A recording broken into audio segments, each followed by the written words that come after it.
tan mal el coso. Bien, entonces hoy vamos a ver el último tema teórico, ¿sí? Para el segundo parcial, que es homeostasis y tolerancia. ¿Sí? Vamos a ver qué es un poco, a qué llamamos estados de homeostasis, a qué llamamos, obviamente, tolerancia. Lo primero que tenemos que hablar es, durante toda la primera parte de la materia, estuvimos hablando siempre de la activación del sistema inmune. ¿Sí? Es decir, cómo se activa, cómo reconoce, cómo se inicia, cómo ocurre la expansión clonal y todo lo demás, pero obviamente no podemos estar en un estado activado o en un estado inflamatorio toda nuestra vida. ¿Sí? Una vez que esa noxa que ingresó se resuelve de alguna manera o esa infección se resuelve, tenemos que volver a los estados normales, y a un estado no antiinflamatorio, sino un estado de homeostasis, ¿sí? Un estado en el cual el cuerpo esté en equilibrio. Entonces, obviamente todo lo que sea proceso inflamatorio o proceso infeccioso va a tener una cinética, ¿sí? En la cual nosotros podemos establecer dos fases. Lo que llamamos fase de iniciación, que es la primera fase, que es la fase inflamatoria, la fase que estuvimos analizando y estudiando hasta ahora, y lo que sería la fase de resolución. En la fase de resolución, entonces, justamente lo que va a ocurrir es que todos los mecanismos que se activaron se van a empezar a inactivar y van a empezar a volver a un estado fisiológico, ¿sí? Principalmente los principales encargados de la fase de iniciación, como vimos, dependiendo del tipo de patógeno que ingresó, van a ser, por ejemplo, polimorfonucleares en el caso de bacterias, NK en el caso de virus, o las células plasmacitoides, y vamos a tener distintos efectores y distintos actores principales en la fase de iniciación, dependiendo de la noxa que ingresó, pero en la etapa de resolución, sin importar qué tipo de patógeno están, el principal actor va a ser siempre los macrófagos. ¿Sí? Los macrófagos son los encargados, durante la iniciación, de ser macrófagos inflamatorios y de generar parte de la respuesta inmune, y durante la fase de resolución van a ser justamente los encargados de tratar de generar la cicatrización del tejido y mantener o volver al estado de homeostasis. ¿Sí? Estos macrófagos obviamente van a tener distintos perfiles funcionales dependiendo en qué fase nos encontramos. Pero los macrófagos entonces van a tener un pico, un aumento en su presencia en los sitios efectores al inicio de la respuesta, y se van a mantener durante la etapa de resolución, y finalmente van a decaer llegando a un estado en el cual ya estamos como en condiciones iniciales, ¿sí? Como que reseteamos todo el sistema y estamos en condiciones basales. En general, la misma activación, ¿sí? Los mismos mecanismos de activación del sistema inmune están coordinados de una manera temporal, por lo cual la inflamación aguda, que es ese proceso inflamatorio inicial, es autolimitada. Es decir, los mismos mecanismos que activan la inflamación aguda generan algún tipo de mecanismo que tarde o temprano va a desencadenar en la finalización de esa respuesta. ¿Sí? Tiene lo que se llama, como si tuviese un timer incorporado que se autolimita. ¿Sí? No podemos estar siempre en estado inflamatorio. Básicamente van a ser 5 procesos coordinados, ¿sí? Con distintos actores, con distintos mecanismos, pero sí o sí tienen que funcionar de manera coordinada para poder actuar correctamente y que las cosas funcionen bien. Por un lado, tengo que dejar de extravasar neutrófilos, ¿sí? Los neutrófilos tienen el perfil principalmente inflamatorio. No solo inflamatorio, sino que además la respuesta de los macrófagos, ¿se acuerdan que puede generar daño en los tejidos circundantes? Entonces, lo primero que tengo que hacer es dejar de llamar nuevos macrófagos, ¿sí? Entonces, primero tengo que dejar de reclutar neutrófilos hacia el sitio de infección. Por otro lado, los que ya están no se van, ¿sí? ¿Se acuerdan que los neutrófilos no egresan de los sitios de infección? Una vez que están en los sitios, actúan y después mueren. Bueno, entonces tengo que controlar que los que ya entraron y los que ya hicieron su función mueran. Y mueran por apoptosis, ¿sí? Tengo que controlar esa muerte para evitar que sea una muerte proinflamatoria, para evitar que genere aún más inflamación. Entonces, primero, freno que lleguen, y segundo, los que están, los elimino. Justamente voy a eliminar voy a inducir la apoptosis de los que están, y los que están en apoptosis tengo que eliminar esos cuerpos apoptóticos y todo el debris celular que se generó durante la inflamación, ya sea de los neutrófilos que hicieron netosis, por ejemplo, y quedaron como explotados ahí, de las células de del parénquima, ¿sí? Que se dañó durante la infección, ya sea por la misma infección o por la lisis de los neutrófilos. Si hubo citotóxicos, los citotóxicos generaron células muertas, ¿sí? Todo eso, todo ese debris celular, lo tengo que eliminar, justamente por estos macrófagos M2. En el caso de que la noxa haya ingresado por un daño, por una herida en el epitelio, como puede ser una herida punzante o cortante, además de todo esto, yo tengo que generar la cicatrización de ese tejido. Sí, tengo que evitar, mejor dicho, que generar que ese tejido se cierre y evitar que ingresen nuevos patógenos. Tengo que generar esa formación de cicatriz. Los macrófagos van a estar involucrados en esa cicatrización. Y por último, tratar de restaurar toda la homeostasis del sitio, ¿sí? Mantener la homeostasis de ese sitio para que vuelva a un estado fisiológico preinflamatorio, ¿sí? Vamos a hacer una diferenciación entre lo que es restaurar la homeostasis y estar en un estado fisiológico, a estar en un estado antiinflamatorio, ¿sí? No es lo mismo. Una cosa es estar en un estado antiinflamatorio o tolerante, como nos pasaba, por ejemplo, en mucosas, ¿sí? Que yo tengo mecanismos activos que disminuyan la actividad de las células inmunes, ¿sí? Como puede ser la presencia de TGF-beta, la presencia de interleuquina 10, la presencia de TSLP, ¿sí? Todos esos son mecanismos antiinflamatorios. En este caso, lo que yo quiero no es estar en un estado antiinflamatorio, quiero estar en un estado normal, que no tenga ni inflamación, ni tolerancia, ni antiinflamación. ¿Sí? Simplemente quiero volver al mismo estado en el que estaba, a los estados o los niveles basales en los cuales tengo células patrullando, pero como no reconocen ninguna noxa, no reconocen ningún patógeno, no están activas, ¿sí? Pero no están inhibidas tampoco. Entonces, obviamente acá lo más importante van a ser, si acá tenemos como otra dinámica de qué es lo que ocurre, tenemos la primera parte que es lo que llamamos onset o la Tengo una inflamación aguda. duda. Sí, dime. No me quedó claro ahí. O sea, la diferencia viene entre el estado homeostático y el no inflamatorio. O sea, el antiinflamatorio lo que busca no es volver a la homeostasis. No, ahí tenemos esa pequeña diferenciación. El estado antiinflamatorio, en realidad lo que busca es que justamente no haya inflamación. Entonces, por ejemplo, voy a promover que las células dendríticas estén en un estado tolerogénico. Voy a promover que los macrófagos estén hacia un M2. Voy a promover los mecanismos en los cuales voy a tener más T regulatorios que T efectores. Si voy a promover, por ejemplo, como la inhibición de las células inmunes. La idea de un estado fisiológico en el cual haya homeostasis y no haya inflamación, no es que haya mecanismos antiinflamatorios, es simplemente que estén en un balance en el cual cualquier estímulo vaya o hacia antiinflamación, como puede ser, por ejemplo, en mucosas, o hacia inflamación. Es como que esté como si no hubiese pasado nada. Así que haya macrófagos nuevos que todavía no vieron nada, entonces no están activados ni hacia un perfil ni hacia otro. Están como macrófagos M0, podríamos llamarlos. Claro, no por una, o sea, actividad inhibitoria, Claro, sino no de por por una sí. actividad inhibitoria, tal cual. Es como si hubiésemos vuelto al estado pre-ingreso del patógeno. En algunos casos sí, particulares, como puede ser justamente en mucosas, sí es verdad que el estado homeostático de la mucosa es antiinflamatorio, pero en la piel no, por ejemplo. El estado normal de la piel en realidad es como el estado basal en el cual los macrófagos están patrullando, las dendríticas están patrullando, pero no están ni proinflamatorios ni antiinflamatorios. ¿Sí? Por ejemplo, está patrullado por linfocitos T regulatorios, pero esos T regulatorios no están activados. No tengo un exceso de T regulatorios. ¿Sí? Tengo un par nada más. Como ahí patrullando y chequeando que esté todo bien. ¿Se entendió? Sí, sí. Más o menos. No, sí, sí, sí. Ah, genial. Bien.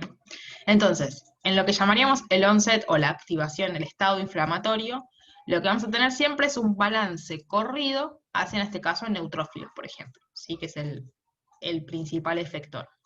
Estos neutrófilos, es decir, si yo lo pienso como a nivel cinética, ocurre un daño, ocurre una infección, los monocitos que están en el tejido y que son monocitos, mejor dicho, macrófagos patrulleros, macrófagos residentes, se activaron, reclutan neutrófilos. Esos neutrófilos ingresan desde sangre hacia los tejidos, en el tejido se activan y reclutan nuevos neutrófilos. Si tengo oleadas de neutrófilos mientras permanezca esa infección.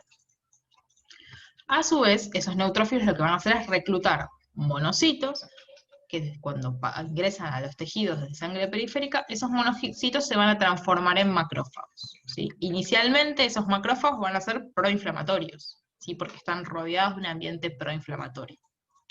A medida que la respuesta inmune continúa y va disminuyendo la infección, va combatiendo la infección, ya sea por contención o por erradicación directa, va conteniendo y va disminuyendo la cantidad de patógenos, esos neutrófilos obviamente que están agotados y que ya actuaron empiezan a morir.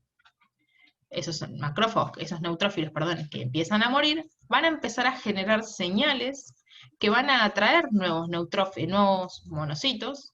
Ahora, esos monocitos ya no se van a diferenciar hacia un perfil un M1, perdón, sino que van a empezar a diferenciarse hacia un perfil M2, o un perfil más resolutivo. Sí, ahora vamos a ver un poco la diferenciación, pero es un perfil resolutivo. ¿Sí? Es decir, que no va a ser proinflamatorio, sino que va a ser más bien resolutivo. Cuando ya ingresamos a la fase entonces de resolución, el balance va a cambiar. Vamos a dejar de tener más neutrófilos activos y vamos a pasar a tener más macrófagos.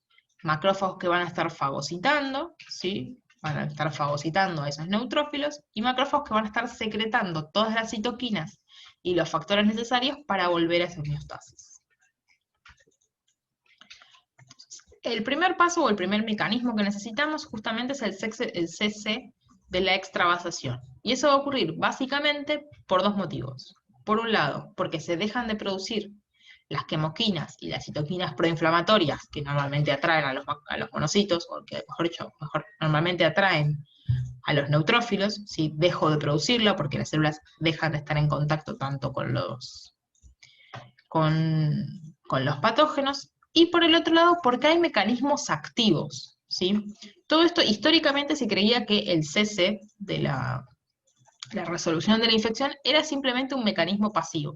Se eliminaba toda la anoxia y todo volvía a la normalidad porque se iban muriendo las células y demás. Hoy se sabe que obviamente todo este mecanismo está coordinado y es de manera activa. Hay mecanismos activos involucrados en la resolución de la infección.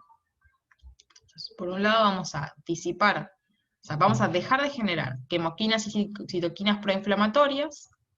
Por otro lado, vamos a tener mecanismos activos que disipen ese gradiente, como puede ser metaloproteasas. ¿Se acuerdan que las metaloproteasas son básicamente enzimas que degradan proteínas? ¿Sí? Son proteasas, justamente. Entonces, esas metaloproteasas lo que van a hacer es degradar quimoquinas y citoquinas, dejándolas trunca, dejando que dejen de cumplir su función. Ya no tienen su función quimoatractante, o no tienen la función de poder permitir la extravasación. ¿Sí? Entonces, la liberación de estas metaloproteínas disipa el gradiente de quimoquinas. Y a su vez, en muchos casos lo que ocurre, sobre todo para interleuquina 8 hay varios casos, es que algunas células tienen la capacidad de liberar receptores solubles. ¿Sí? Por ejemplo, el receptor soluble de interleuquina 8. ¿Qué hace ese receptor soluble? Obviamente, como todo receptor, se va a unir a su ligando. Pero como está soluble, no señaliza nada, simplemente funciona como secuestrador. ¿Sí? Entonces, secuestra moléculas de interleuquina 8. Entonces, por un lado, dejo de producir interleuquina 8.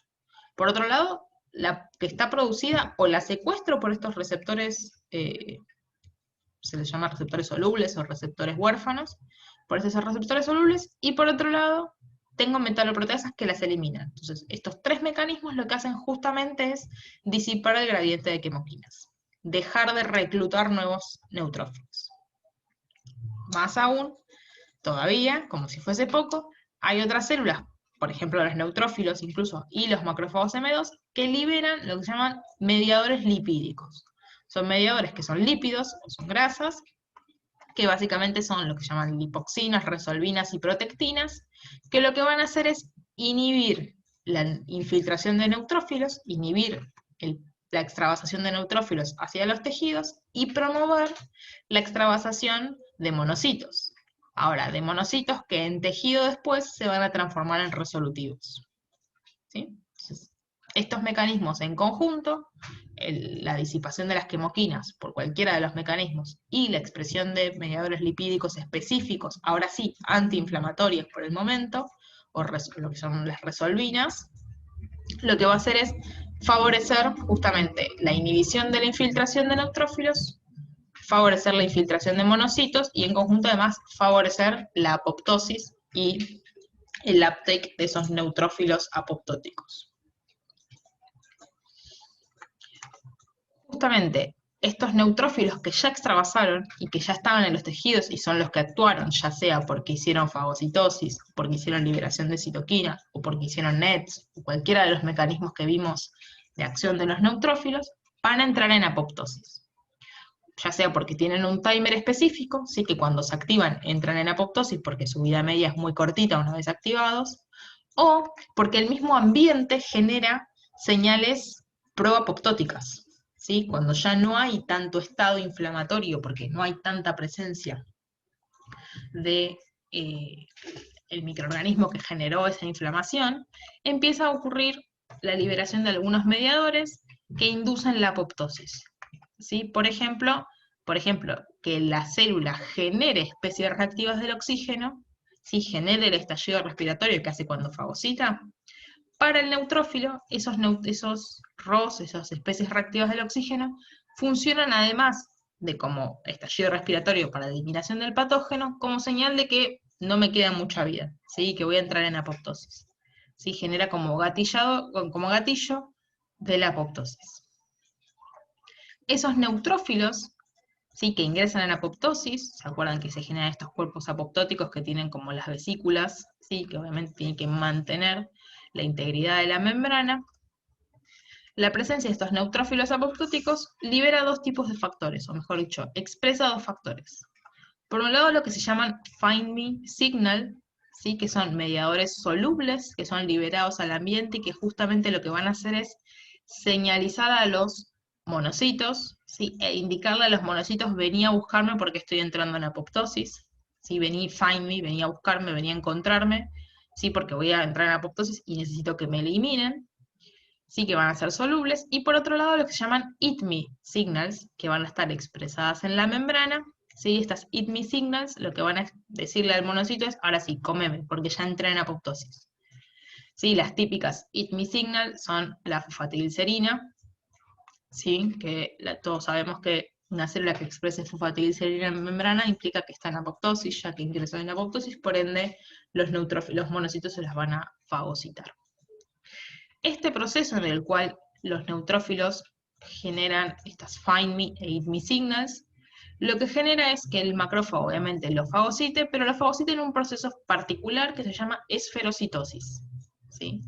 Es obviamente un tipo de fagocitosis, pero que a diferencia de la fagocitosis normal que genera el estallido respiratorio y que genera un estado proinflamatorio en el macrófago, la eliminación por esferocitosis, principalmente porque la apoptosis tiene muchos mediadores lipídicos y está lleno de grasas, básicamente el neutrófilo y de lípidos, genera que esos macrófagos pasen a estar en un estado antiinflamatorio, o mejor dicho, resolutivo, no le digamos antiinflamatorio. ¿Sí? Entonces, esos macrófagos, que inicialmente pueden haber sido M1, o pueden ser macrófagos recién reclutados desde monocitos de sangre periférica, esos macrófagos, ahora que esferocitaron a los neutrófilos, van a pasar de un estado proinflamatorio a un estado M0, es decir, ni fu ni fa, hacia un estado proresolutivo. Si este estado proresolutivo es lo que nosotros normalmente conocíamos como M2, que está, tiene la particularidad de estar asociado a un perfil no inflamatorio, justamente, o de homeostasis.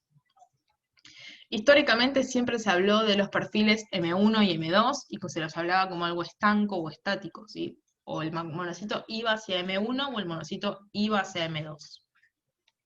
Hoy en realidad sabemos que eso es una diferenciación funcional bastante laxa, no es estricta, hay plasticidad y de hecho no solo tenemos estos dos perfiles principales como M1 y M2, sino que tenemos un continuo, ¿sí?, de perfiles, desde M1 hacia este M2, pasando por 3 estadios que son los clásicos.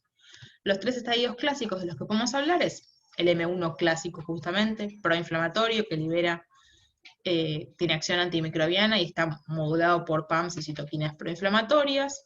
En el otro extremo, el M2, ¿sí?, que está regulado justamente por la presencia de células apoptóticas, interleuquina 4, interleuquina 10, glucocorticoides, que vamos a hablar que son básicamente los reseteadores del sistema inmune, y van a producir principalmente interleuquina 10 y TGF-beta, y un perfil, ¿sí?, que es el más novedoso, por así llamarlo, que está derivado del perfil M2, que es el perfil de cicatrización.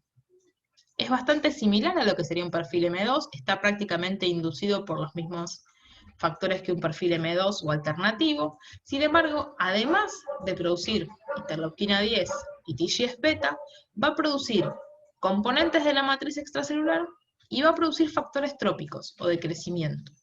¿Sí? Entonces, perfil de cicatrización lo que va a hacer es, más allá de su función sobre el sistema inmune, promover la cicatrización de los tejidos, promover que se genere la matriz que se degradó durante la infección, permitir que las células regeneren, que se repueble de células, por ejemplo, parenquimatosas, o por ejemplo, células epiteliales, células endoteliales, y las distintas células que necesito que se generen para que el sistema vuelva a estar en un tejido funcional. ¿Sí? Recordemos que cualquier infección de un tejido tarde o temprano lleva a la pérdida de función de esa región en el tejido. Entonces, yo quiero, por un lado, eliminar a las células, a los microorganismos que generaron mi infección, pero por otro lado quiero que esa porción de tejido vuelva a funcionar. ¿Sí? Si me quedo con una lesión en el hígado, perdí parte funcional del hígado, está bien, contuve la infección, pero sigo estando con una patología, sigo teniendo un problema. Hasta acá, ¿cómo venimos? Bien. Bien, genial. Acá Profe, sí. o sea, una duda que no sé si viene mucho al caso, pero digo, o sea, en todo este tema de los macrófagos, por ejemplo, los osteoclastos, ¿dónde entrarían? Los osteoclastos son básicamente macrófagos especializados en estar en hueso. Entonces, van a tener las mismas funciones que los macrófagos clásicos, solo que además están más especializados, por así decirlo, o preparados para producir factores tróficos específicos para hueso.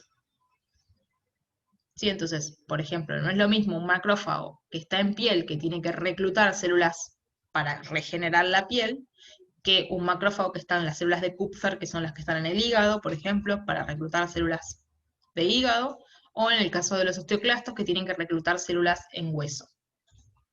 En general, lo que ocurre es que los macrófagos son por su población muy heterogénea, y que tienen, por ejemplo, como los osteoclastos, funciones efectoras en estado homeostático, justamente sin infección, pero que en presencia de infección se activan esas poblaciones y se reclutan nuevas poblaciones. Entonces, por ejemplo, era lo que iba a venir justo con esto. Tendríamos que hacer una diferenciación entre, que esto es como lo más novedoso, ¿sí? Hay un par de cosas que todavía no se saben justamente de qué viene primero o qué diferenciación viene primero. Deberíamos poder diferenciar los que son macrófagos residentes, es decir, que están todo el tiempo en los tejidos, y esos macrófagos residentes llegan a los tejidos durante la vida fetal, se mantienen en tejidos y se regeneran en tejidos a partir de autoproliferación, ¿sí? En los mismos tejidos, como es el caso, por ejemplo, de los osteoclastos, ¿sí? Este es el caso. Llegan a hueso durante la vida fetal, se asientan ahí y se mantiene una población de manera homeostática por autorrenovación. ¿Sí?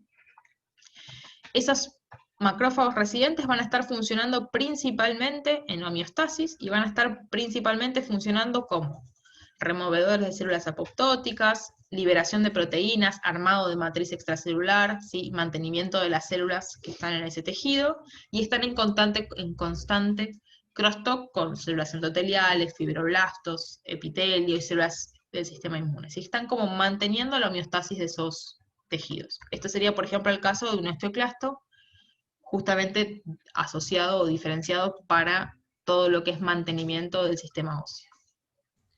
Claro, Por- pero esa es mi duda. ¿Eso es una función que decimos que se le atribuye al sistema inmune? Sí, son macrófagos, son del sistema inmune. Es lo que nosotros llamamos es el estado de qué hace el sistema inmune cuando no hay infección.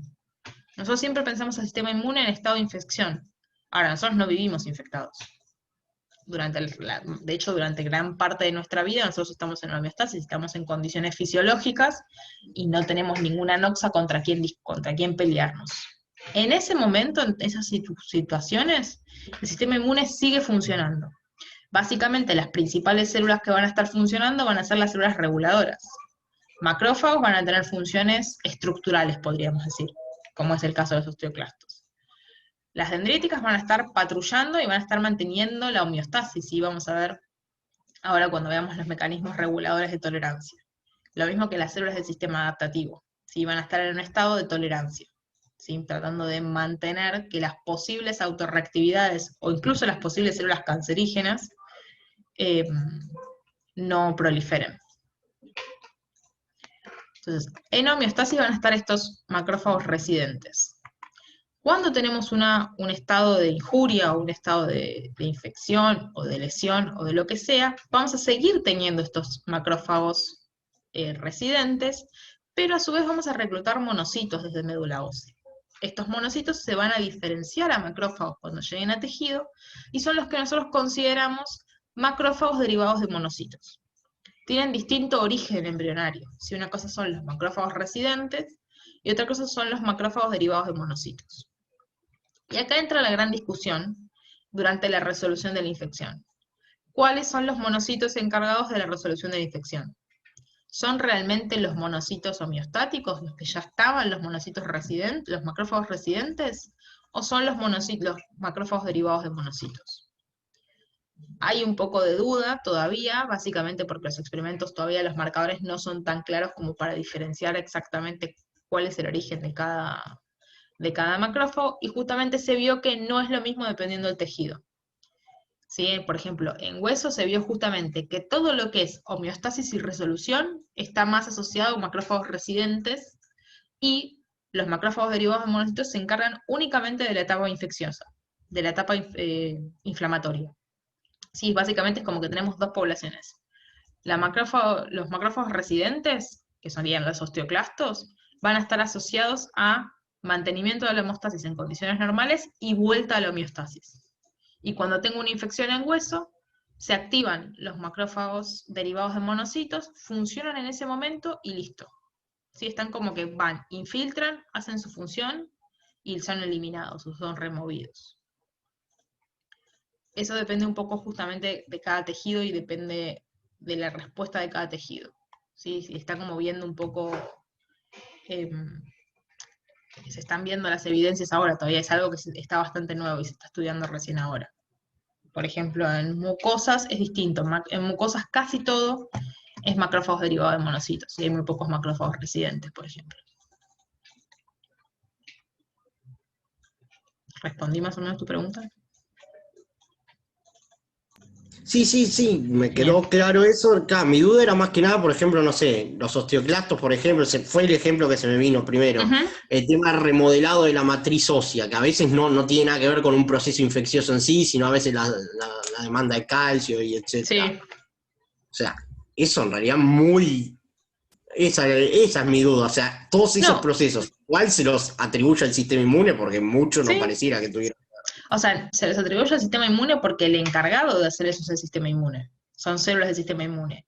El sistema inmune no solo cumple funciones inmunes, sino que además cumple funciones, en ese caso podríamos llamar estructurales, por así decirlo, o funciones de lo que se llama housekeeping, que es como el mantenimiento de los tejidos.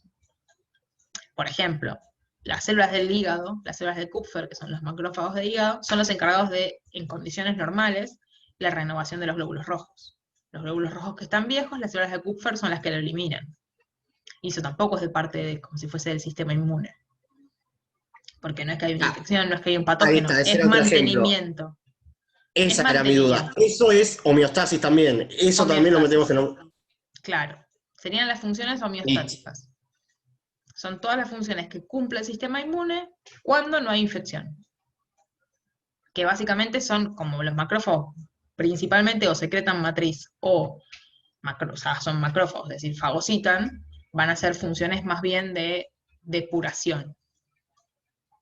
Depende en qué zona estás, ¿no? En el caso de las células de Kupffer es depuración de glóbulos rojos, de células que llegaron por sangre o lo que sea. Bien. ¿Esto se entendió entonces? De los distintos orígenes y las funciones dependiendo de los distintos orígenes. Sí. Genial. Sí, sí. ¿Y los que son residentes, cuánto, o sea, tienen un tiempo de durabilidad, digamos, mayor o cuánto es el tiempo de... De vida media, en general tienen vida media mayor y depende si están activados o no. Si están simplemente como residentes patrullando o se activan por la presencia de PAMs o por la presencia de algún tipo de señalización. En general tienen una vida media más larga como en estado inactivo y cuando se activan la vida media decae. Y los monocitos, por lo general, los de monocitos son principalmente proinflamatorios, como que están más tirados hacia el perfil proinflamatorio. Pero esto de nuevo, hay como algunas dudas de si primero toma el perfil de la zona y después el perfil inflamatorio, si primero inflamatorio y después el de la región, es como que todavía hay como varios modelos. Bien, además de los neutrófilos, y obviamente tienen que cesar de venir, además de los macrófagos encargados de la eliminación y del mantenimiento, vamos a tener células regulatorias. Principal, las células T regulatorias, ¿sí? Que ya las vimos, ya vimos todas sus funciones, y lo que nosotros llamamos células mieloides supresoras. ¿Sí? Estas dos poblaciones celulares van a favorecer el clearance de los neutrófilos, principalmente por inducción, con interleuquina 10, por inducción de la fagocitosis. ¿Sí? En el caso de inducir que los macrófagos fagociten a los neutrófilos, o en el caso de las mieloides supresoras, inducen la apoptosis y en algunas ocasiones también pueden eliminar neutrófilos apoptóticos. ¿Sí? ¿Quiénes son estas células mieloides supresoras?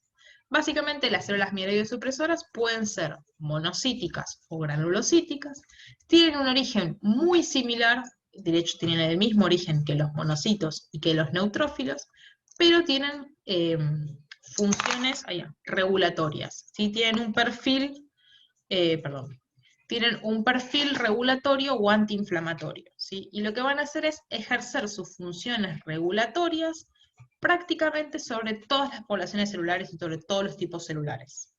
Desde linfocitos T, NK, T de citotóxicos, ILC, sobre otras T regulatorias, ¿sí? Sobre todos los perfiles de T, y sobre los macrófagos, ¿sí? Básicamente lo que ocurre es eso, que las células mieloides supresoras van a funcionar como regulatorias. No se sabe, o sea, se saben algunos mecanismos, están todavía siendo bastante estudiadas y son bastante controversiales en algunos casos, pero por liberación de distintas citoquinas van a regular la función de todas las poblaciones, ¿sí? Tratando de generar un ambiente más antiinflamatorio, un ambiente más permisivo. Obviamente, como todo lo que puede pasar, el mecanismo tanto de activación del sistema inmune como el mecanismo de resolución son esenciales para la correcta funcionalidad de los órganos, ¿sí? Si el proceso de resolución falla, por cualquiera sea de sus motivos, podemos estar en un estado de lo que se llama inflamación crónica, y es un estado patológico, ¿sí? Y se genera es una patología derivada justamente de no poder resolver las inflamaciones de forma correcta. Es decir, que toda la coordinación de los mecanismos antiinflamatorios pueden llevar a dos estados, básicamente posresolutivos. Un estado posresolutivo en el cual esté una homeostasis adaptada, es decir, que todo esto haya funcionado correctamente y ocurra todo lo que es el sistema inmune asociado a la remodelación de los tejidos necesaria para vuelta a homeostasis, o en caso de que algo de esto falle, lo que se llama maladapted homeostasis. Si esta homeostasis fallida, por así decirlo, puede estar asociada tanto a inflamación crónica, como en algunas patologías, o incluso a autoinmunidad. Si hay muchos casos que la autoinmunidad en realidad está derivada o está exacerbada por problemas de fallas en la resolución de la inflamación.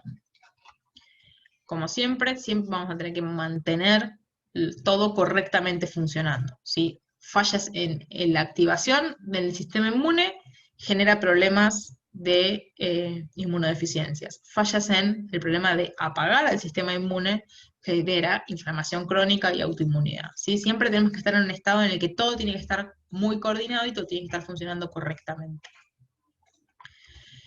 En el caso de que haya inflamación crónica, generalmente la inflamación crónica está asociada a distintas patologías que ya se vio que muchas de las veces en las que ocurren estas patologías tienen un problema inmune de base, como puede ser el caso de algunas enfermedades cardiovasculares, principalmente todo lo que son las placas de ateroma, ¿sí? El sistema inmune está muy asociado a la estabilización o desestabilización de esas placas de ateromia con la posibilidad de tener trombosis, por ejemplo. Problemas musculares, problemas de hueso y de esqueleto en general, todo lo que son inflamaciones crónicas, ¿sí? Sobre todo a nivel intestinal, ¿sí? Lo que es enfermedad de Crohn, colitis ulcerosa, ¿sí? Las tengo como muy en inglés. Crohn, ulcerosa, todo lo que es colon irritable básicamente, en general está asociado a inflamación crónica en el sistema gastrointestinal. Algunos desórdenes neurológicos también están asociados a inflamación crónica. Muchas de las complicaciones de los diabéticos, sobre todo lo que tiene que ver con parte del estado hiperinflamado o crónico de los diabéticos, tiene muchos desórdenes en el sistema inmune. Y principalmente también, muchas veces la inflamación crónica está asociada a un aumento en la proporción de pacientes con cáncer. Sí, ya sea porque se genera una desregulación del sistema inmune, permitiendo o siendo más permisivo a las células neoplásicas, o justamente porque la inflamación crónica deriva, por ejemplo, en lo que es inflamación de colon, deriva en que las células del intestino estén en constante recambio y esa tasa, ese aumento en la tasa de proliferación, permite la acumulación de mutaciones que en muchos casos deriva en la aparición de algunos cánceres de colon. ¿Sí? Como que lo que más se nota y lo que más está más descrito es principalmente a nivel cardíaco y a nivel gastrointestinal. Hasta acá entonces sería básicamente respuesta innata. ¿Sí? Ahora deberíamos hablar un poco de la respuesta adaptativa. Un poquito igual hablamos cuando vimos activación del sistema inmune adaptativo. ¿Se acuerdan que yo les dije que cuando se genera la expansión clonal, además de generarse la expansión clonal, es como se aumentan la expresión de dos marcadores principales, que son CTLA4 y PD1, que básicamente lo que van a hacer es ponerle un timer a esa expansión clonal. ¿Sí? CTLA4 y PD1 son dos receptores inhibitorios, ¿sí? Que se van a unir a su ligando. En el caso de CTLA4 principalmente se va a unir a C80 y 86, y lo que va a generar es que se le ponga un freno a esa expansión clonal. Es decir, está bien que te expandas, pero tampoco te puedes expandir de manera ilimitada. ¿Cómo controlo eso? Cuando induzco la expansión, induzco a la vez o en paralelo la expresión de este factor inhibitorio. En algún momento ese factor inhibitorio va a funcionar por encima, o sea, en el balance por encima de la expansión, y por ende va a generar señales inhibitorias que van a inhibir ya la proliferación. ¿Sí? Entonces, básicamente CTLA4 va a funcionar a niveles de órganos linfáticos secundarios, y la expresión de PD1 va a funcionar en periferia. En periferia, el reconocimiento por parte de P1 de PDL1, o del ligando de P1, lo que va a hacer es inhibir la activación de los linfocitos T. ¿Sí? ¿Cuál es el problema? Justamente que, como siempre, hay alguna manera en que el cáncer lo supera. Y, por ejemplo, lo que ocurre es que muchos tumores expresan los ligandos de CTLA4 y de PDL1, mejor dicho, el ligando de PD1, como mecanismo de escape. ¿Sí? Lo vamos a ver un poquito más en detalle cuando veamos cáncer, pero se vio que en muchos casos lo que ocurre es que las células tumorales expresan esos ligandos, entonces funcionan como mecanismo de inhibir a los linfocitos y generar un ambiente tolerogénico frente a ese tumor. ¿Sí? Eso es como que se explota el mismo mecanismo de frenado, ¿sí? de mantenimiento de la homeostasis en el compartimento T, está explotado por el tumor. Además de esto, lo que ocurre es que, obviamente, una vez que expandimos, una vez que tenemos la población de linfocitos T, y esos linfocitos T se activan, tengo que tener alguna manera de desactivarlos. Una manera de desactivar esos linfocitos T es que la misma activación de los linfocitos T va a inducir la expresión de Fas ligando. ¿Sí? Entonces, al inducir, y obviamente ellos, como toda célula, expresan receptores Fas. Por ende, si ellos lo expresan e inducen a su vez al ligando de Fas, lo que puede ocurrir es que generan el autocontrol de los linfocitos, ya sea como suicidio, es decir, ellos mismos activan a sus Fas mediante la expresión de Fas ligando, o lo que se llama fraticidio, es decir, un linfocito T induce la trimerización de Fas del otro linfocito T. Por ende, genera la apoptosis del linfocito T hermano. ¿Sí? Entonces, la regulación funcional de los linfocitos T, una vez activado, es justamente por inducción de la apoptosis. Y eso es lo que generaría lo que nosotros llamábamos retracción clonal.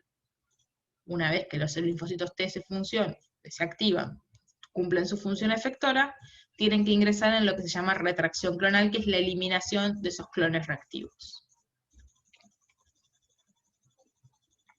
¿Qué pasa si eso falla? ¿Sí? Esto, por ejemplo, son dos imágenes. Esto es un ratoncito normal, ¿sí? Este es el tamaño de un vaso normal y de los ganglios linfáticos normales, obviamente bastante aumentada en la foto. Este es un ratoncito deficiente en o Fas ligando, es decir, no tienen este mecanismo funcional, no tienen la capacidad de eliminar a los T reactivos, a los linfocitos T reactivos por fraticidio o suicidio mediante Fas ligando. Y como podemos ver, obviamente, como no ocurre esa retracción clonal, lo que tenemos es lo que se llama un problema linfoproliferativo. Tengo un exceso de linfocitos. Y acá lo veo claramente en el aumento del tamaño del vaso y sobre todo en el aumento del tamaño de los ganglios. Ven lo que sería un ganglio normal, y este es un ganglio hiper recontra inflamado, hiper recontra lleno de linfocitos. ¿Sí? Esto no es compatible con la vida del ratoncito, y en general la pasan bastante mal, y en lo que suele ocurrir es justamente empiezan a fallar todos los mecanismos de, ¿cómo se llama? De evitar la autoinmunidad. Obviamente en humanos no podemos hacer este experimento con humanos eficientes, pero sí se vio que hay una patología que se llama síndrome linfoproliferativo autoinmune, o ALPS, que está justamente asociado a fallas en Fas y Fas ligando y los mecanismos de eliminación de los linfocitos, y justamente la presentación clínica que tienen es esplenomegalia, es decir, aumento del vaso, linfadenopatías, aumento también de los linfocitos, trombocitopenia, es decir, que disminuyen las plaquetas, neutropenia, disminuyen los neutrófilos, y anemia. ¿Sí? Y si yo agarro un vaso, un ganglio de una persona con este síndrome, probablemente esté así, en comparación, ¿no? El tamaño súper aumentado. ¿Hasta acá? Entonces, básicamente esos son los mecanismos de adaptativas. Adaptativas mucho más sencillas. ¿La anemia y la neutropenia a causa de qué? ¿Cómo? O sea, la anemia y la neutropenia a causa de qué. En general está causado muchas veces porque lo que ocurre es que se deriva la diferenciación desde los progenitores hacia el linfocito en lugar de hacia otros linajes. O en otros casos también lo que ocurre es que se eliminan por anticuerpos, si es autoinmune. Hay mucha trombocitopenia que es autoinmune y lo mismo con mucha anemia que en general es autoinmune. Entonces, como se generan anticuerpos contra esas células porque hay autoinmunidad, y los mecanismos típicos de eliminación las barren por estar asociadas a anticuerpos. En general, anemia y neutropenia son como muy sensibles a cualquier cosa que esté pasando. Como que la población de glóbulos rojos y de plaquetas suele modificarse bastante por casi cualquier cosa que sea origen hematopoyético. Se suele ver bastante movilizada. ¿Bien? Genial. Función, simplemente para que lo tengan en cuenta, nosotros siempre hablamos de glucocorticoides, ¿se acuerdan que es lo que se suele dar? A todo el mundo le dan corticoides cuando tienen que bajar la inflamación. ¿Sí? Obviamente estos glucocorticoides son glucocorticoides sintéticos que mimetizan los glucocorticoides normales, ¿sí? O endógenos. ¿Se acuerdan? No sé si vieron hormonas en algún momento de la carrera. Tenemos dos tipos de corticoides, mineralocorticoides y glucocorticoides. En nuestro caso, a nosotros nos interesan los glucocorticoides, que están generados por la glándula adrenal, y lo que van a hacer los glucocorticoides básicamente es inhibir el sistema inmune, en todas sus escalas, innato, adaptativo, todo. No solo inhiben, sino que lo que hacen es como resetear al sistema inmune, ¿sí? Y ponerlo en un estado en el cual se resetean los mecanismos en los cuales se eliminan también las células que estaban como antiinflamatorias y se trata de volver a un estado de homeostasis, con los niveles, como casi todas nuestras cosas, nuestro sistema inmune lo que se genera es un aumento en el reclutamiento, pero también un aumento en la hematopoiesis, es decir, un aumento en la producción de neutrófilos, macrófagos y demás. Los glucocorticoides lo que van a intentar hacer es ponerle un freno a eso, ¿sí? E inhibir un poco en médula la producción del linaje hematopoyético para volver a valores normales, ¿sí? No tener ni neutropenia, neutrofilia, ni trombofilia, ni nada, ¿sí? Vamos a volver a los niveles basales. Justamente este estado antiinflamatorio, generado por los glucocorticoides, es lo que nos pasa cuando estamos muy estresados, ¿sí? Siempre deben haber escuchado o nombrar, o a ustedes mismos les debe haber pasado, que después de rendir exámenes, después de estar muy estresados por un problema familiar, por un problema personal, lo que sea, se agarran una gripe, se agarran resfrío, se agarran cualquier tipo de enfermedad, o en muchos casos, por ejemplo, la típica es, no, estaba muy estresado y cuando terminó le descubrieron un tumor, o un cáncer, o lo que sea. Parte es verdad, parte es mentira. Dentro de la parte de verdad lo que ocurre es que todo lo que sea estrés, principalmente lo que es estrés crónico, nosotros podemos definir dos tipos de estrés. Estrés agudo, sí, que es el estrés fisiológico, sí, que es la respuesta normal, lo que nosotros llamaríamos en biología fight or flight, sí, que es el estado de alerta frente a un problema, por ejemplo, frente a un agresor, y decidir si vamos a pelear o huir.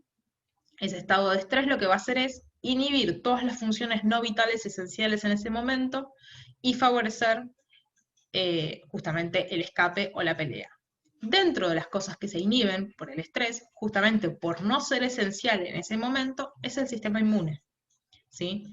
Si yo soy un conejo, estoy frente a un zorro, no me importa en ese momento el posible microorganismo que me pueda afectar, no me va a matar antes que el zorro. Entonces, en ese momento voy a inhibir el sistema inmune y voy a tratar de que toda mi energía esté puesta en correr, ¿sí? En salir corriendo, en evitar el problema inminente que es el zorro que está enfrente mío. ¿Cuál es el problema? Esto obviamente es fisiológico, es un mecanismo que evolucionó junto con todos los animales, y es un mecanismo fisiológico que nos permite redirigir energía y nos permite como organismos reponernos frente a un estrés, a un estrés o un estresor. El problema en los humanos es que nosotros tenemos estrés crónico, ¿sí? El estrés crónico no es fisiológico, es patológico. Y justamente muchos de los problemas que trae son a nivel inmune, justamente porque se producen, entre otras cosas, glucocorticoides, adrenalina y noradrenalina, que en su conjunto lo que van a hacer es inhibir al sistema inmune. ¿Sí? Entonces, básicamente, el estrés crónico genera un estado de inmunodepresión que normalmente en condiciones fisiológicas, si es un estrés agudo, estaría bien, pero nosotros lo tenemos expandido en el tiempo. Entonces, ya me dejó de preocupar mi trabajo, me dejó de preocupar ese posible zorro que me va a comer, y ahí sí me va a matar una infección, ahí sí me puede importar más una infección. Entonces, tenemos que tener un poco en cuenta eso, que el estrés crónico nunca es bueno, obviamente, y tenemos que manejarlo, porque tiene una gran, no solo afecta al sistema inmune, sí afecta a todo lo que es sistema reproductivo, incluso todo lo que es a nivel neuronal y aprendizaje y demás, ¿sí? O sea, el estrés es bastante complicado, mucho más de lo que uno normalmente le da bola. ¿Cómo venimos? Bien. ¿Bien? Sí, Nos sí. queda la última parte. ¿Quieren hacer intervalo o quieren que siga? Los escucho. ¿Es mucho? No me acuerdo. No, No, no es mucho. Nah, entonces sí da. Seguimos, Ok, hay una parte que ya vimos y que la voy a pasar rapidito. Dale, seguimos. O sea, todo eso sería entonces resolución de la infección y vuelta a la homeostasis. Ahora vemos los mecanismos de tolerancia, es decir, en el estado normal de homeostasis yo tengo que tratar de evitar que el sistema inmune se active frente a antígenos propios, ¿sí? Evitar la autoinmunidad. Básicamente lo principal para evitar la autoinmunidad del sistema adaptativo es regular de manera muy estricta el complemento. ¿Sí? ¿Se acuerdan que la activación del complemento se activa de forma de cascada? Y la activación en cascada, una de las particularidades que tiene, más allá de que es muy rápida, es que se expande ampliamente. Entonces, la activación del complemento es muy peligrosa justamente porque generaría la lisis de células propias. Obviamente, como cualquier evento que tiene que estar altamente regulado, va a tener muchos tipos de inhibidores o muchos tipos de reguladores. ¿Se acuerdan que tenemos tres vías clásicas, de activación del complemento? La vía clásica, que es por anticuerpos, sí, la vía de las lectinas y la vía alternativa. No me voy a poner a detallar todos los inhibidores. Lo más importante que quiero que se acuerden es que la vía clásica, como se activa por anticuerpos, es la menos propensa a ser autoactivada, porque requeriría la activación de linfocitos B autorreactivos. Es decir, yo necesitaría un linfocito B que sea no solo capaz de reconocer un antianticuerpo, sino que además tiene que ser activado por todo el mecanismo que implica la activación del linfocito B, producir autoanticuerpos y que esos autoanticuerpos induzcan la vía de complemento. ¿Sí? Entonces, normalmente es la más regulada simplemente porque es la que involucra mayores pasos de control. Sin embargo, a su vez también tiene reguladores propios. La vía de las lectinas, y por ende, sobre todo la vía alternativa, que es la vía alternativa era la que se activaba por clivado espontáneo de C3, son las que más tienen que estar reguladas. Básicamente vamos a tener dos tipos de factores de regulación, que van a estar, ven que los reguladores están están en rojo, perdón, y están en los distintos puntos de la cascada y en los distintos niveles. Tenemos como controlados todos los niveles por distintos factores. En el caso de que falle uno, tenemos mecanismos redundantes que permiten inhibir esas vías. Se los dejo acá para el que le interese, para el que quiera buscar. El más conocido es el factor H. ¿Sí? Tenemos mecanismos que son solubles, es decir, proteínas que están en plasma, o mecanismos asociados a membranas, es decir, en las membranas propias tenemos estos mecanismos, o sea, tenemos estos inhibidores. El más conocido es el factor H, sí, que lo que ocurre es que el factor H, bueno, obviamente va a inhibir la formación de la C3 convertasa, pero lo que ocurre es que se va a asociar a la membrana o a la superficie de células del hospedador. ¿Por qué? Porque las células del hospedador tienen un alto contenido de ácido ciálico, mientras que los microorganismos por lo general no lo tienen. Entonces, la presencia del factor H lo que hace funciona como inhibidor. ¿Cuál es el problema? Funciona perfecto para nosotros, pero tenemos un grupo de bacterias y un grupo de microorganismos que tienen como mecanismo de evasión la expresión de ácido ciálico en membrana. Entonces, justamente lo que van a hacer es expresar ácido ciálico en membrana, asociarse al factor H, y el factor H va a funcionar como mecanismo inhibitorio del complemento, entonces de esa manera se pueden escapar al complemento. Tenemos un montón de otros mecanismos, lo importante siempre es que vamos a tener mecanismos redundantes. En caso de que falle uno, tenemos todos los demás para inhibir al complemento. En el caso de la CNK se acuerdan que expresan un repertorio limitado, pero un repertorio de varios receptores. Por un lado receptores activadores y por otro lado receptores inhibitorios. El balance entre activación e inhibición es lo que genera el estado de activación o no de esa CNK.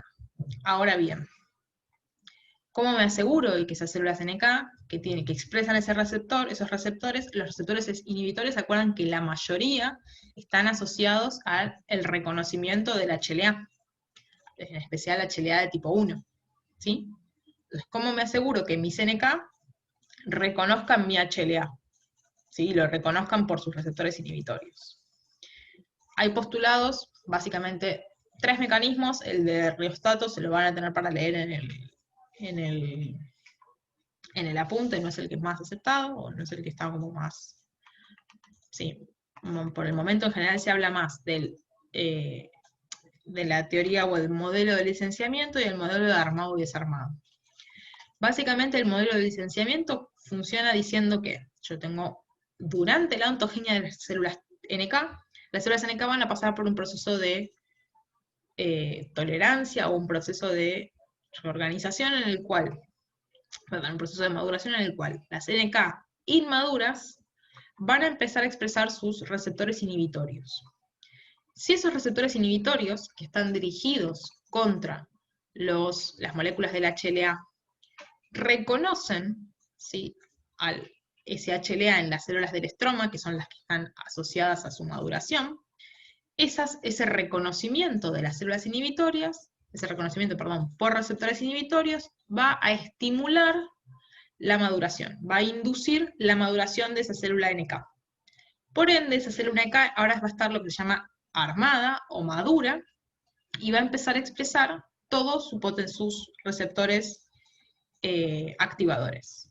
¿Sí? Entonces, esa célula ya está preparada para salir a periferia, y en periferia reconocer por receptores inhibitorios o por receptores activadores, y activarse o no dependiendo del balance. ¿Sí? En el caso de que esa célula NK, que está expresando sus receptores inhibitorios, no reconozca ninguna célula propia, ¿sí?, por ejemplo, porque tiene un receptor que no reconoce el tipo HLA de esa misma persona, esa célula no va a recibir señales de maduración. Por ende, esa célula NK va a salir como hiporrespondedora o va a salir como célula inmadura a periferia. Entonces, no va a expresar receptores activadores y no se va a poder activar, ¿sí?, porque no tiene ningún mecanismo de activación. ¿Sí? Entonces voy a tener en circulación poblaciones armadas y poblaciones no armadas, ¿sí?, o maduras e inmaduras. Ese es el modelo del licenciamiento. El modelo del armado y desarmado lo que plantea es algo muy parecido. Tenemos las células NK, que lo primero que van a expresar son sus receptores inhibitorios. Esos receptores inhibitorios, si reconocen nuevamente la presencia de ligandos en las células estromales, inducen la expresión de receptores activadores. Y lo que se genera es como que se setea el umbral de activación entre activación y inhibición. ¿Sí? Se setea el umbral en médula, y una vez que se setea ese umbral, esa célula respondedora sale a periferia, y si reconoce por debajo de ese umbral, no se activa, por debajo del umbral de esas células de receptores positivos, no se activa, y si reconoce por encima de ese umbral, se activa, como cualquier umbral, básicamente. ¿Sí? Entonces se setea un umbral de activación. En el caso de que la célula NK solamente reconozca ligandos positivos, es decir, ligandos activadores, y no reconozca ligandos inhibitorios, esa célula lo que ocurre es que hiperreacciona. ¿Sí? Es una célula hiperreactiva, va a generarse un fenotipo que se llama exhausto, ¿sí? Va a estar agotada, y va a salir a periferia, pero como agotada ya, incapaz de volver a activarse, ¿sí? Porque ya agotó todo su perfil de activación. ¿Sí? Entonces, lo que se conoce como NK hiporrespondedora, desarmada. ¿Sí? Es como que se armó con todos los receptores activadores, pero se activó tanto que pasó a estar agotada. ¿Se entiende? Sí. Me dejaron sola. Ah. Sí. Encima no los veo. Me abandonaron. Estamos. Estamos, bueno, genial. Bien, entonces serían los dos mecanismos. Obviamente el problema de cuando tenemos dos mecanismos o dos modelos es que tenemos evidencia tanto en contra como a favor de los dos. Y todavía no pudimos definir cuál de los dos funciona. ¿Sí? Pero bueno, esos son los dos modelos. Me acabo de hacer pelota a la rodilla. Para el armado y el desarmado de las células NK. Entonces, una vez que esas células NK tienen el umbral de activación ajustado, esas células NK van a ser tolerantes a las células propias, salen a la periferia, y de nuevo, frente a el reconocimiento de una célula normal, el balance de señales va a indicar si va a ser tolerante o si va a ser activada, ¿sí? Ya sea porque se pierden receptores inhibitorios, como en el caso del missing self, o porque se activan receptores positivos de receptores activadores, como en el caso del inducido. ¿Sí? Siempre vamos a depender del balance de señales. Compartimento NK. Compartimento B y T básicamente ya lo vimos, ¿sí? Tenemos los mecanismos de tolerancia central de los linfocitos, ¿sí? Que se acuerdan que ocurre durante la ontogenia. Básicamente en el caso de los linfocitos T va a ser la selección negativa, en el caso de los linfocitos B se acuerdan que también teníamos una selección negativa. Esos son los mecanismos de tolerancia central. Mecanismo de tolerancia periférica es todo lo que ocurre una vez que salen de médula ósea o de timo o de vaso respectivamente. En el caso de los linfocitos T, vamos a tener principalmente linfocitos T regulatorios que van a estar regulando toda la función, la presencia de células dendríticas, tolerogénicas. Y en el caso de los B siempre es básicamente la principal mecanismo de regulación de la activación de los linfocitos B en periferia es la presencia o la necesidad, mejor dicho, de la colaboración con los linfocitos T. Si yo no tengo linfocitos T autorreactivos, no voy a tener linfocitos B autorreactivos. Se los dejo estos como a modo de repaso, simplemente para que cuando lo vuelvan a chusmear, acuérdense entonces la tolerancia central. En el caso de los T vamos a necesitar justamente la expresión de este factor aire, ¿sí? En las cuales los linfocitos que reconozcan autoantígenos van a ser eliminados.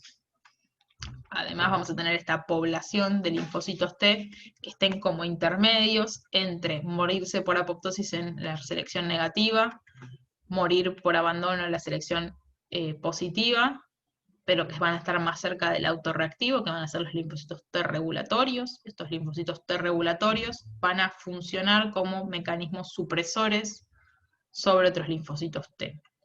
En el caso de los B, ¿se acuerdan que pasábamos en el estadio en médula ósea por un chequeo de la afinidad, en la cual los linfocitos T que tenían baja afinidad por autoantígenos salían como enérgicos, los que tenían alta afinidad iban a tratar de evitar el BCR, ¿sí? Por reactivación de las RAG, y si eso no funcionaba y no se podía salvar esa autorreactividad, entraban en apoptosis.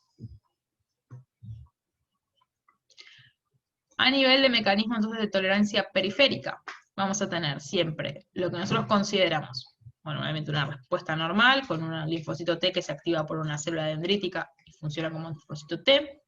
Lo que llamamos ignorancia, ¿sí? ¿Qué es la ignorancia? Por ejemplo, en muchos casos pasa que hay sitios que se los llama inmunológicamente privilegiados, en los cuales los antígenos no están disponibles para los linfocitos T. ¿Sí? Por ejemplo, es el caso de los ojos. Los ojos son sitios inmunológicamente privilegiados que básicamente lo que hay es un compartimento en el cual los linfocitos no ingresan. Entonces, si bien tienen antígenos, los antígenos están como secuestrados ahí y no entran en contacto con los linfocitos T. ¿Cuál es el problema de esos sitios? Si por algún motivo esa ignorancia se rompe. Por ejemplo, se vio que pacientes que tienen una lesión en un ojo, por ejemplo, se les estalló un ojo por algún accidente, pasado determinado tiempo, empiezan a tener problemas en el ojo contralateral, porque esos antígenos que normalmente están ocluidos y que están resguardados y generan ignorancia frente al sistema inmune, el sistema inmune ahora los vio, los conoció, se activó el sistema inmune y puede atacar al otro ojo. ¿Sí? Toda la parte de inmunidad ocular es muy particular. Por otro lado, tenemos el mecanismo de tolerancia periférica asociado a la delesión, ¿sí? La presencia de linfocitos T que se activen, que frente a la activación, sean eliminados directamente. La energía, que ya la nombramos, por ejemplo, cuando un linfocito T reconoce la señal 1 sin reconocer la señal 2, ¿se acuerdan? Se activa por el TCR, pero no reconoce CD8086, porque esa célula dendrítica es una célula dendrítica tolerogénica, por ende se elimina. Tenemos lo que llamaríamos regulación negativa, que es la... Más ruido, ¿no? ¿Qué querés? ¿Escuchar la gata sonando? Lo que sería regulación negativa, Sí que en algunos casos, algunas células dendríticas en particular pueden expresar ligandos inhibitorios como CTLA4, por ende esas células T reactivas que se activan van a estar reguladas negativamente. Y en el caso, por ejemplo, de las T regulatorias, es directamente lo que consideramos supresión. Claramente llegó la hora de comer en casa, porque casi bolsa de comida. Las células T regulatorias, entonces lo que van a hacer es ejercer supresión sobre otras T efectoras. ¿Se acuerdan? Por todos los mecanismos que vimos, que si no se acuerdan, las tenemos por acá, para que las recuerden. ¿Sí? Tenemos entonces los mecanismos de supresión, básicamente asociados a T regulatorias. Solamente a modo de recordatorio, acuérdense que hay un estado que se llama energia, que es un estado en el cual básicamente tenemos falla funcional. Ese linfocito T, por ejemplo, reconoció señal 1, no reconoció señal 2, no entra en apoptosis, sino entra en un estado de anergia. Ese estado de anergia es básicamente un estado en el cual el linfocito es hiporreactivo y no se va a activar más, ¿sí? En algunos casos, este estado hiporreactivo o enérgico puede llegar a ser revertido, ¿sí? En algunas condiciones particulares puede llegar a ser revertido.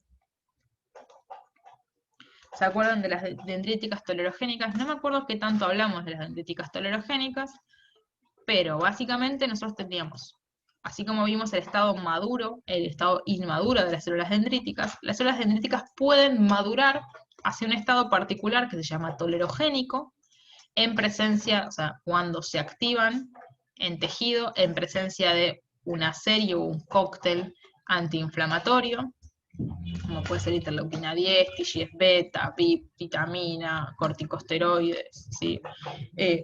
Glucocorticoides también. ¿Sí? Es una serie de condiciones en las cuales las células dendríticas van a ser tolerogénicas.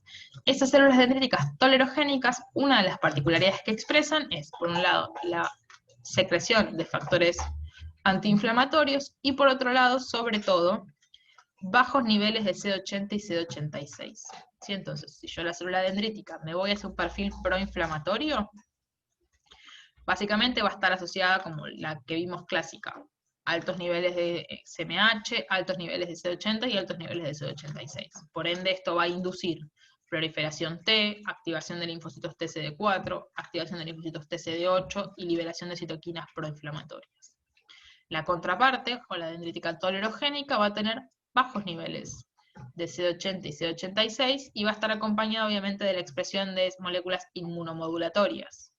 Interleuquina 10, TGF-beta, IDO, ¿se acuerdan que es la enzima que genera las especies de triptofano que son tóxicas para los linfocitos? ¿Sí?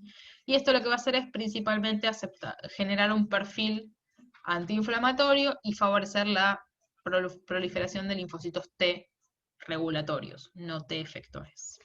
Entonces, estas células dendríticas van a tener distintos mecanismos, pero asociados a la secreción de distintos factores y demás, que justamente van a llevar hacia un estado tolerogénico. La idea es que van a funcionar, entre otras cosas, como cazabobos de linfocitos T autorreactivos. Si algún linfocito T autorreactivo se escapó a la selección negativa, y esta célula dendrítica expresa el ligando de ese linfocito T, va a funcionar como cazabobos porque le va a dar la señal 1, pero no le va a dar la señal 2, porque tiene bajos tenores de CD80-86. Entonces, ese linfocito T que se escapó a la selección negativa, en la tolerancia central, va a encontrarse con esa dendrítica tolerogénica, se va a activar, pero va a entrar en la energía. O sea, mejor dicho, no se va a activar, la va a reconocer y va a entrar en la energía. En el caso de los B, ese mecanismo de cazabobos son los linfocitos T. ¿Por qué? ¿Se acuerdan que los linfo-T necesitan, por un lado, reconocer el antígeno por su BCR, pero para entrar al centro germinal y para activarse en realidad, requieren la colaboración con un linfocito T, helper folicular. En el caso de un linfocito B autorreactivo, puede reconocer el antígeno, endocitarlo, pero no va a encontrar un T folicular también autorreactivo que haya reconocido el mismo antígeno. Por ende, no va a ocurrir esa colaboración TB. Al no ocurrir la colaboración TB, ocurre lo mismo. Señal 1 en ausencia de señal 2, se entra en apoptosis o en anergia. ¿Sí? Entonces, los linfocitos B en estos casos, cuando no presenten o no encuentren un linfocito T follicular helper que le dé, al cual le pueda presentar su antígeno, va a morir. Y pues, solamente a modo de recordatorio, los linfocitos T regulatorios, ¿se acuerdan que es este perfil particular? Que van a hacer funciones, tienen distintos mecanismos supresores, pero siempre llevan a la eliminación de los T efectores, la eliminación de las células dendríticas y a la secreción de citoquinas antiinflamatorias. Simplemente a modo de recordatorio, o para que lo tengan en cuenta en realidad, el tema de los sitios inmunológicamente privilegiados. Estos sitios son muy particulares, son principalmente cerebro, ojos, testículo u ovario y la interfase materno-fetal. Son los sitios que se conocen como inmunológicamente privilegiados, en los cuales vamos a tener una combinación de los 4 mecanismos. Por un lado, los antígenos van a estar secuestrados, es decir, van a estar escondidos detrás de barreras físicas, ya sea porque hay una barrera física, como puede ser la barrera hematoencefálica, en la cual los sistema inmune no atraviesa la barrera hematoencefálica, o por ejemplo por falta de células dendríticas que puedan presentar antígenos. Son sitios privilegiados en el sistema de que los linfocitos T por lo general no ingresan, ¿sí? Por lo general están como restringidos y no ingresan a esos sitios. Y hay un mantenimiento de la homeostasis y una regulación inmune muy fina, generada principalmente porque se genera un ambiente antiinflamatorio e inmunosupresor. Suelen tener altas concentraciones de TGF-beta, mucho inhibidor de complemento y en muchos casos una molécula que se llama VIP, que es una proteína altamente antiinflamatoria. La interfase materno-fetal es muy particular, porque tiene la capacidad de modificarse dependiendo del estadio gestacional. No vamos a ver este cuatrimestre de interfase materno-placentaria. La regulación del embarazo normalmente históricamente se dice que las embarazadas están inmunosuprimidas, eso es mentira. El estadio gestacional se puede dividir en 3 etapas. La primera etapa, que es la etapa en la cual ocurre la fertilización y ocurre me sale infiltrado, pero en el feto no se dice infiltrado. Se genera la implantación del embrión, eso es proinflamatorio, es un estado proinflamatorio en el cual se requiere inflamación para que ocurra. Después hay un estado tolerogénico, un estado en el cual, si bien la mujer no está inmunosuprimida, la placenta funciona como un sitio inmunológicamente privilegiado, y después hacia el final del embarazo, justamente lo que desencadena el parto, es un estado proinflamatorio. Si se genera una respuesta inflamatoria en la placenta, que es lo que desencadena todo el proceso del parto. Por eso hay que tener mucho cuidado en las embarazadas, que posibles infecciones en el último trimestre suelen generar, o sea, muchas de las infecciones suelen generar partos prematuros. ¿Sí? La inflamación asociada a cualquier infección en la zona urogenital de las mujeres embarazadas, o en el caso de algunas infecciones sistémicas, desencadena partos prematuros y son bastante complicados. Y eso es todo. ¿Sí? Interfase materno-placentaria es lo más raro que vi en inmuno en mi carrera. Tienen como cosas muy locas. ¿Dudas? Preguntas.